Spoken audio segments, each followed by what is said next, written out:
Sveiki, mėlyjei. Imigrantai ir būsto nuoma Jungtinėje karalystėje, depozitas, sutartys ir iškeldinimo procedūros. Nauja laida, advokato patarėjas Reinoldas, NALP narys, RS Defense Legal, esi nepriklausomas teisininkas, ar ne? Taip. Tai noriu pristatyti trumpai teisinę pagalbą laidą, kuri liečia mus visus. Aš, Dainius MG Radio ir jūs Reinoldas. Šiandien kalbėsime apie tai, ką turi žinoti kiekvienas emigrantas, nuomojantis būstą Jungtinėje karalystėje. Kalbėsime apie depozitų, sutartys, iškeldinimus ir kaip apsisaugoti nuo nesąžiningų nuomotojų. Jei po laidos norėsite pasikonsultuoti, galite kreiptis į RS Defense Legal telefonu 077 77 222 337. Taigi kalbame su Reinoldu ir pirmiausias klausimas tai yra, kas yra teisėta nuoma. Dažniausiai nuomos forma Anglijoje ir Velse garantuoja trumpalaikę nuomą, trumpai AST. Tai oficiali nuomos sutartis tarp nuomininko ir savininko. Joje turi būti nurodytas adresas, nuomos suma, depozito dydis, sutarties trukmė ir abiejų šalies pareigos. Net jei rašytinės sutarties nėra, ji vis tiek gali būti laikoma galiojančia nuomos sutartimi ir gyvenate ten su savininko sutikimu. Tačiau be raštiško įrodymo kyla rizika, vėliau gali būti sunku įrodyti savo teisės. Tai dažniausiai mūsų tautiečiai nuomojasi mažas patalpas, tai kambario nuoma. Kas yra kambario nuoma be sutarties šiuo atveju? Tas taip, daugelis emigrantų nuomojasi tik kambarį savininko name be oficialios sutarties. Tokiu atveju jūs esate vadinamasis licenzijos turėtojas, nepilnavertis nuomininkas. Tai reiškia, kad turite mažiau teisių, tačiau net ir tokiu atveju jis negali iškeldinti be įspėjimo. Savininkas negali keisti spynų, atjungti vandens, elektros, dujas, išmesti daiktų ar jums grasinti. Jis turi duoti jums pagrįstą laiką įsikelti, paprastai nuo 1 iki 4 savaičių, priklausomai nuo situacijos. Tai tas terminas turbūt yra toksai optimalus, kad, ta prasme, tai konkrečiu atveju turbūt skirtingai būna, bet čia nuo 1 iki 4 savaičių tai... Priklausomai situacijos. Nuo situacijos priklauso, arba, pavyzdžiui, su mažamečiais vaikais, arba single mama, ar ne, ten gali būti kiti terminai. Gerai, depozitas labai svarbus klausimas mūsų tautiečiams. Kur jis turi būti laikomas, depozitas? Depozitas turi būti laikomas oficialiuose depozito sąskaitose. Jeigu turite oficialią AST sutartį, jūsų depozitas privalo būti registruotas vienoje iš 3 valstybės patvirtintų sistemų per 30 dienų nuo įmokėjimo. Tai gali būti indėlių apsaugos tarnyba, mano indėliai, 3 nuomos užstato schema. Jei depozitas nėra apsaugotas, nuomotojas negali jūsų teisėtai iškeldinti pagal skyrių 21, o jūs turite teisę kompensaciją iki 3 kartų depozito sumos. Oho. Visada prašykite raštiško patvirtinimo, kur laikomas jūsų depozitas. Jeigu to patvirtinimo negaunate, tai aišku ženklas, kad jūsų depozitas gali būti neapsaugotas, o nuomotojas pažeidžia įstatymą. Tokiu atveju nedelskite, kreipkitės į nuomos užstato schemą arba vietinę savivaldybę ir pareiškite reikalavimą dėl kompensacijos bei praneškite, kad bet koks skyrius 21 pranešimas bus teisiškai negaliojantis. Supratau. Tai jo, tas buvo paminėti skyriai, tai čia punktai iš teisinės tos sistemos, kur paprastam žmogui nelabai aišku, bet čia teisininkai tik tai... Tokie yra formalumai, kuriuos nuomininkas privalo nuomotojui įteikti.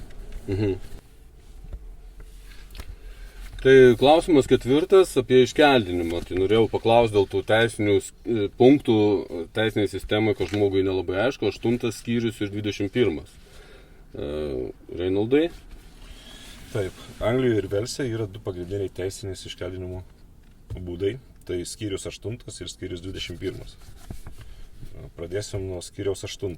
Jis yra taikomas, kai nuomininkas pažeidžia sutartį, nemoka nuomos, gadina turtą, trukdo kitiems gyventojams. Tokiu atveju savininkas turi nurodyti priežastį ir suteikti įspėjimo terminą nuo 2 savaičių iki 2 mėnesių. Tai čia priklauso nuo nuomininko elgesio, žalos dydžio ir kitų aplinkybių. Skyrius 21 vadinamas iškeldinamas be kaltės. Naudojamas tada, kai savininkas tiesiog nori susigrąžinti būstą, net jei sutartis nepasibaigusi yra. Tačiau tai gali tik po 1-4 mėnesių nuomos laikotarpio. Tai jeigu jūs pasirašėt šiandien sutartį, tai turi praeiti 4 mėnesiai. Ne mažiau. Ir visada turi būti duodamas 2 mėnesių įspėjimo laikotarpis. Tai kaip jūs gausit skyrių 21 oficialiai jums atsiųsta, jūs jį priimsit, tai nuo tos dienos jūs turėsit terminą 2 mėnesius. Jeigu depozitas neapsaugotas buvo, nepateiktas kaip išsinuomoti gidas arba nėra galiojančių dujų bei energijos sertifikatų, ar buvo oficialus skundas dėl būsto būklės, tai galėjo būti ten dėl pelėsių, santechnika bloga, šildymas ir visokie kitokie susijęs su tuo būstu. Tai toks skyrius negaliojantis gaunasi. Jeigu gavote tokį pranešimą, nepanikuokite, susisiekite su teisininku. RS Defense Legal gali patikrinti jūsų dokumentus, parengti atsakymą arba sustabdyti neteisėtus jų veiksmus. Dabar mes jau prie 5 klausimo atėjom prie neteisėto iškeldinimo, ar ne? Taip. Jeigu savininkas keičia spynas, išmeta jūsų daiktus, blokuoja įėjimą ar grasina, tai baudžiamasis nusikaltimas. Pagal apsaugos nuo iškeldinimo teisės aktą toks elgesys vadinamas neteisėtu iškeldinimu ir priekabiavimu. Tai gali grėsti bauda ar net laisvės atėmimas iki 2 metų. Jeigu taip nutiko, fiksuokite viską. Nuotraukas, žinutės, liudytojus. Čia labai įdomu. O ką daryti praktiškai? Taip, praktiškai neišeikite iškart, palikdami būstų, galite netekti teisių. Surinkite įrodymus, žinutes, kvitus, elektroninius laiškus ir visa, kas gali būti susiję ir panaudota jūs apginant. Kreipkitės į vietos nuomos santykių pareigūnus, piliečių patarimai arba tiesiai RS Defense Legal. Mes parengsime nutraukimo ar atsisakymo arba išankstinio veiksmo pranešimą, laišką, kad sustabdytume neteisėtus veiksmus. Na, kokie būtų jūsų kaip teisininko greiti patarimai emigrantams? Visada turėkite raštišką sutartį arba bent kvitą už depozitą. Jei sutarties sąlygos neaiškios, rašykite elektroniniu paštu, kad liktų įrodymų WhatsApp programėlę arba SMS. Niekada nepasirašykite to, ko nesuprantate. Saugokite visus mokėjimus, įrodymus, ką galėtumėte po to vėliau panaudoti. Na ir pabaigai, uždarimas, tai jūs gal galite pasakyti atminimą kokį, priminimą? Taip, atminkite. Jeigu kas nors paima jūsų pinigus, duoda raktą ir leidžia gyventi, jūs turite teisės. Man labai gražu buvo mano atveju, tai netgi atvirukas buvo paliktas, ta prasme, kad sveiki atvykę į naujus jūsų namus. Tai gražu būna, kai tie savininkai elgiasi su mumis kaip su savo lygiais, kaip čia pasakyti. Nes jie irgi numoja su tam tikra nauda savo, taip sakant. Tas taip, bet jau kaip yra kaip ir pirminis įrodymas, kad esu teisėtas gyventojas. Taip. Tai dar kartą priminsiu telefoną Reinaldo 07777 222 337. Jisai bazuojasi pietų Londone. Jeigu reikalas bus, susisiekite su juo. Čia laida teisinė pagalba. Ir su jumis buvo Dainius MG Radio ir Reinoldas iš RS Defense Legal. Ačiū visiems. Ačiū. Likit sveiki ir saugus.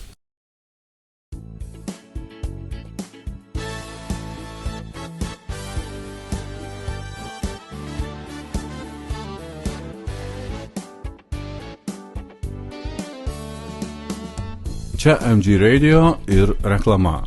RS Defense Legal – civilinė ir baudžiamoji teisė Jungtinėje karalystėje. Advokato padėjėjas Reinoldas, profesionali pagalba emigrantams, skundai, prašymai, dokumentai. RS Defense Legal – jūsų teisės, mūsų gynyba. Apsilankykite www.rsdefenselegal.co.uk arba skambinkite telefonu 07 777 222 337. Pakartosiu 07 777 222 337.